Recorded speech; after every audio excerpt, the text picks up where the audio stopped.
So then, it is our expression that science relates to real knowledge no more than does the growth of a plant, or the organization of a department store, or the development of a nation. That all are assimilative, or organizing, or systematizing processes that represent different attempts to attain the positive state. The state commonly called heaven, I suppose I mean. There can be no real science where there are indeterminate variables, but every variable is, in finer terms, indeterminate, or irregular, if only to have the appearance of being in intermediateness is to express regularity unattained. The invariable, or the real and stable, would be nothing at all in intermediateness, rather as, but in relative terms, an undistorted interpretation of external sounds in the mind of a dreamer could not continue to exist in a dreaming mind, because that touch of relative realness would be of awakening, and not of dreaming. Science is the attempt to awaken to realness, wherein it is attempt to find regularity and uniformity. Or the regular and uniform would be that which has nothing external to disturb it. By the universal, we mean the real. Or the notion is that the underlying super-attempt, as expressed in science, is indifferent to the subject matter of science, that the attempt to regularize is the vital spirit. Bugs and stars and chemical messes, that they are only quasi-real, and that of them there is nothing real to know, but that systemization of pseudodata is approximation to realness, or final awakening. Or a dreaming mind, and its centaurs and canary birds that turn into giraffes. There could be no real biology upon such subjects, but attempt, in a dreaming mind, to systematize such appearances would be movement toward awakening, if better mental coordination is all that we mean by the state of being awake. Relatively awake.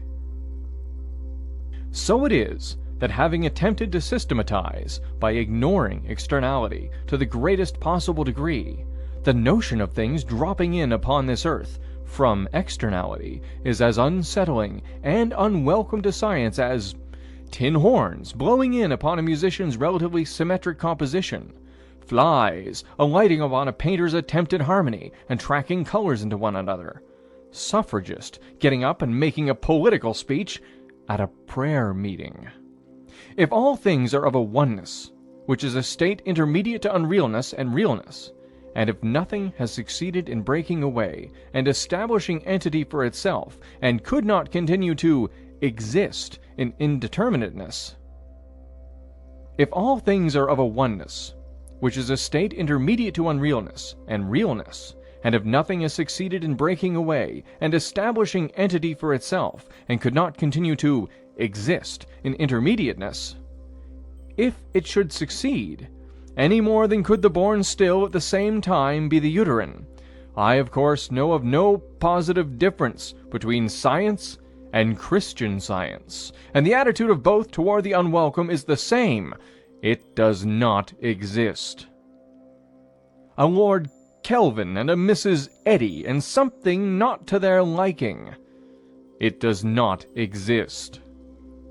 Of course not, we intermediates say, but also that, in intermediateness, neither is there absolute non-existence. Or a Christian Scientist and a toothache. Neither exists in the final sense. Also, neither is absolutely non-existent. And according to our therapeutics, the one that more highly approximates to realness will win. A secret of power. I think it's another profundity. Do you want power over something? Be more nearly real than it. We'll begin with yellow substances that have fallen upon this earth. We'll see whether our data of them have a higher approximation to realness than have the dogmas of those who deny their existence. That is, as products from somewhere external to this earth. In mere impressionism we take our stand. We have no positive tests nor standards. Realism in art, realism in science, they pass away. In 1859, the thing to do was to accept Darwinism. Now many biologists are revolting and trying to conceive of something else. The thing to do was to accept it in its day, but Darwinism, of course, was never proved. The fittest survive. What is meant by the fittest? Not the strongest, not the cleverest. Weakness and stupidity everywhere survive. There is no way of determining fitness except in that a thing does survive. Fitness, then, is only another name for survival. Darwinism, that survivors survive. Although Darwinism, then, seems positively baseless or absolutely irrational, its massing of supposed data and its attempted coherence approximate more highly to organization and consistency than did the inchoate speculations that preceded it. Or that Columbus never proved that the Earth is round. Shadow of the Earth? On the moon? No one has ever seen it in its entirety. The Earth's shadow is much larger than the moon, if the periphery of the shadow is curved. But the convex moon, a straight-edged object, will cast a curved shadow upon a surface that is convex. All the other so-called proofs may be taken up the same way. It was impossible for Columbus to prove that the Earth is round. It was not required, only that with a higher seeming of positiveness than that of his opponents, he should attempt. The thing to do in 1492 was nevertheless to accept that beyond Europe, to the west, were other lands. I offer for acceptance, as something concordant with the spirit of this first quarter of the 20th century, the expression that beyond this earth there are other lands, from which come things as, from America, float things to Europe. As to yellow substances that have fallen upon this earth, the endeavor to exclude extra-mundane origins is the dogma that all yellow rains and yellow snows are colored with pollen from this earth's pine trees. Simon's Meteorological Magazine is especially prudish in this respect, and regards as highly improper all advances made by other explainers. Nevertheless, the Monthly Weather Review, May 1877, reports a golden yellow fall of February 27, 1877, at Peclow, Germany, in which 4 kinds of organisms, not pollen, were the coloring matter. There are minute things shaped like arrows, coffee beans, horns, and discs. They may have been symbols. They may have been objective hieroglyphics. Mere passing fancy. Let it go. In the Annales de Chimie, 85-88, there is a list of rains said to have contained sulfur. I have 30 or 40 other notes. I'll not use one of them. I'll admit that every one of them is upon a fall of pollen.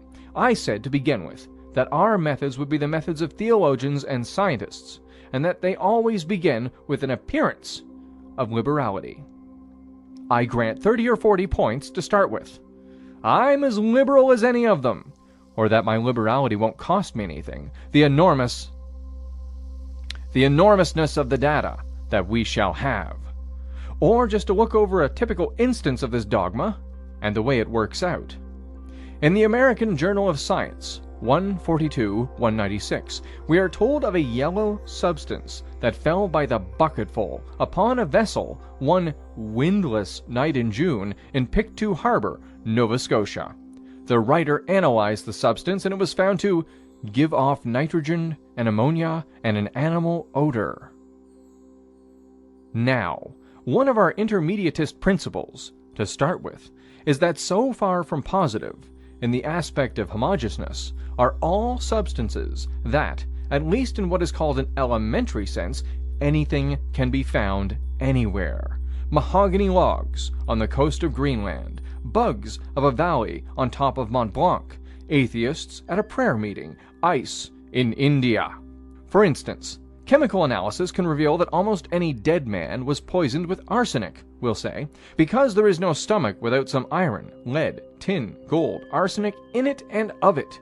Which, of course, in a broader sense, doesn't matter much, because a certain number of persons must, as a restraining influence, be executed for murder every year, and if detectives aren't able really to detect anything, illusion of their success is all that is necessary, and it is very honorable to give up one's life for society as a whole. The chemist who analyzed the substance of Pictou sent a sample to the editor of the journal. The editor, of course, found pollen in it. My own acceptance is that there'd have to be some pollen in it, that nothing could very well fall through the air in June near the pine forests of Nova Scotia and escape all floating spores of pollen. But the editor does not say that this substance contained pollen. He disregards nitrogen and ammonia and an animal odor, and says that the substance was pollen. For the sake of our 30 or 40 tokens of liberality, or pseudo-liberality, if we can't be really liberal, we grant that the chemist of the first examination probably wouldn't know an animal odor if you were a janitor of a menagerie. As we go along, however, there can be no such sweeping ignoring of this phenomenon. The fall of animal matter from the sky. I'd suggest to start with that we'd put ourselves in the place of deep-sea fishes. How would they account for the fall of animal matter from above? They wouldn't try. Or it's easy enough to think of most of us as deep-sea fishes of a kind. Journal Franklin Institution, 9011. That, upon the 14th of February, 1870, there fell at Genoa, Italy, according to Director Baccardo of the Technical Institute of Genoa, and Professor Castellani, a yellow substance. But the microscope revealed numerous globules of cobalt blue, also corpuscles of a pearly color that resembled starch. See Nature 2-166. Compte rendu 56-972. Monsieur Bouy says of a substance, reddish, varying to yellowish, that fell enormously and successively, or upon April 30th, May 1st, and May 2nd, in France and Spain, that it carbonized, and spread the odor of charred animal matter, that it was not pollen, that in alcohol it left a residue of resinous matter. Hundreds of thousands of tons of this matter must have fallen. Odor of charred animal matter. Or an aerial battle that occurred in interplanetary space several hundred years ago, effective time in making diverse remains uniform in appearance. It's all very absurd because, even though we are told of a prodigious quantity of animal matter that fell from the sky, 3 days, France and Spain, we're not ready yet. That's all. Monsieur Bouy says that this substance was not pollen. The vastness of the fall makes acceptable that it was not pollen. Still, the resinous residue does suggest pollen of pine trees. We shall hear a great deal of a substance with a resinous residue that has fallen from the sky. Finally, we shall divorce it from all suggestion of pollen. Blackwood's Magazine, 3/338. A yellow powder that fell at Geras, Calabria, March 14th, 1813. Some of this substance was collected by Signor Semeni, professor of chemistry at Naples. It had an earthy, insipid taste, and is described as unctuous.